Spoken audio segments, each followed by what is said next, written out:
David Guiraud, sur l'étape d'après, on a vu Jean-Luc Mélenchon qui demande la destitution du président. Pour vous, la cible, ici, c'est Emmanuel Macron. Déjà, c'est fabuleux, je veux dire, un gouvernement qui dure 12 heures. Alors c'est vrai que M. Lecornu nous avait promis des changements, des ruptures sur le fond et sur la forme. C'est ça la rupture. C'en est une, c'est-à-dire 12 heures pour un gouvernement, c'est quand même assez court, c'est 5 minutes douche comprise, quoi. Mais maintenant, ce qui se passe, c'est que j'entends M. Vallée qui dit la dissolution. Nous, on n'a jamais eu peur des élections, donc on y retournera s'il faut qu'il y ait une dissolution.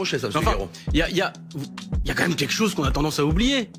C'est qu'au sommet de l'État, il y a une tribu de sociopathes qui ont confisqué le pouvoir, et je vous rappelle que la dissolution a déjà eu lieu, qu'on l'a gagnée, d'accord ? Le Front Populaire l'a gagnée, ça ne veut pas dire qu'on avait une majorité absolue, mais on l'avait gagnée, on était premier. Qu'est-ce qui s'est passé ?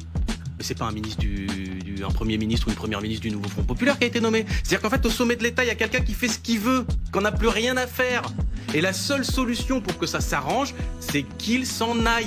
Parce que Emmanuel Macron est la cause du blocage politique. Et honnêtement, je vais vous dire une chose.